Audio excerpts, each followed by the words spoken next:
Hello. Hello. So in this video, we'll talk about the time period of a simple pendulum.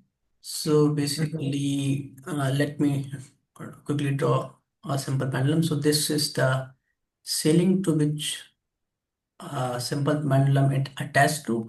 Let's say it is making some angle theta with the normal basically. So I'll draw a quick normal to this point. So this is, let's say this is making some angle theta with this normal. Let the length of the string of the pendulum be capital L, and let the mass of the bob of the pendulum be capital M. If M is the mass, then the weight which will be acting downward along this line will be mg, right? Yeah. Now we'll break this mg into two components, the horizontal component and the vertical component. So this component along this direction of mg and along this direction. Now, Yeah. if I ask you, if this angle is theta, this angle will also be theta. Tell me how and why. See, these two lines are parallel. This is parallel with this line, right? So Yeah. these two are the corresponding angles. So because of that, this angle will also be theta. If this is theta and downward, this is mg, so this will be mg cos theta. Mm-hmm. And along this direction, this will be mg sin theta.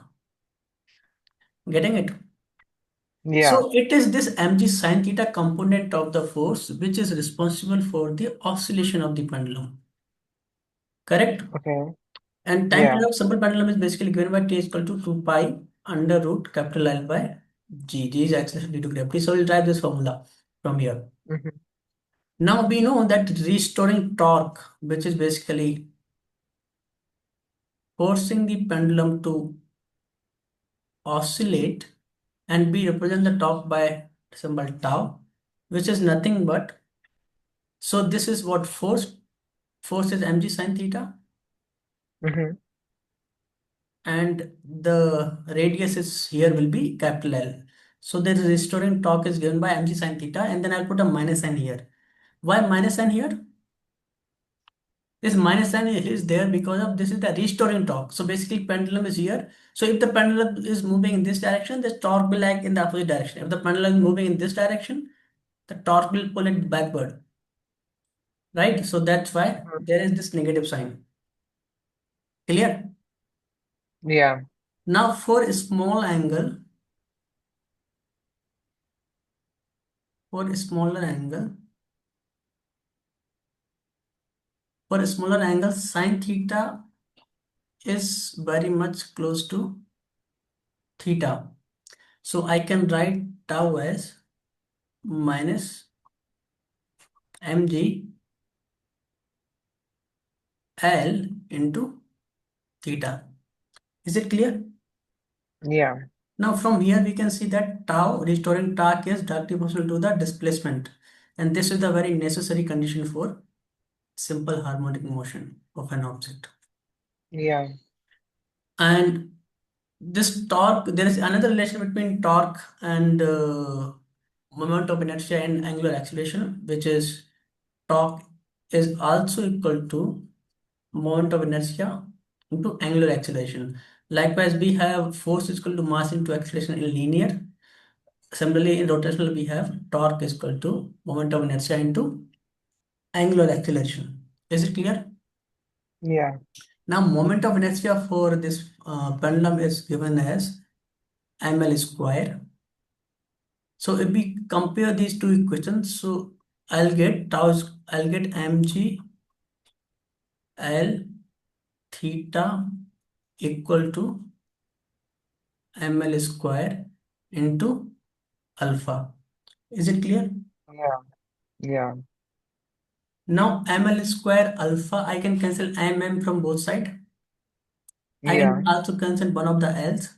So from here, I'll get alpha is equal to minus g by capital L Mm-hmm.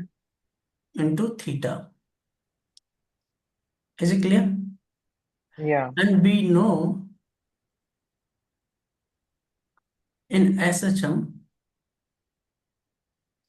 alpha basically is directly proportional to minus omega squared theta. So if I compare these two again, let this be third equation. So if I compare this, so I'll get minus omega squared theta is equal to minus g by L into theta. So I can cancel minus with the minus, theta with theta. So from here I'll get omega is equal to root of g by L. Is it clear? Yeah. And we also know that omega is equal to 2 pi nu, where nu is the frequency. So I can write here 2 pi. Nu is nothing but 1 upon time period Mm-hmm. is equal to root of g by L. Now from here I can send 2 pi this side. So I can write Yeah. 1 by t is equal to under root of g by L into 1 by 2 pi. So if I take reciprocal of this, so I'll get time period is equal to 2 pi under root L by G. Is it clear? Yeah. So this is derivation for the time period of the simple pendulum. Now there are some observations. So from here I can say time period of a simple pendulum is directly proportional to the length of the simple pendulum, and time period is inversely proportional to the value of acceleration due to gravity, right? Yeah. Now, wherever the value of g will change, the time period will also change, right? Yeah. So if I take the case of the free fall lift, so there's a simple pendulum and it is hung in a free falling lift. So in case of free Mm-hmm. falling lift, g is effective g is 0. So how much will be time period if I take g as 0? So time period will become, if I put g as 0 here, so something upon 0 will be infinite. So time period will be infinite. So which basically means if the Yeah. simple pendulum is hung inside elevator like this, so it will stay like this, making a certain fixed angle with the vertical, and it won't come back. So its time period will be infinite. Yeah. And also the value of g on the earth's surface is not constant, right? Value of g also vary Yeah. from equator to the pole, right?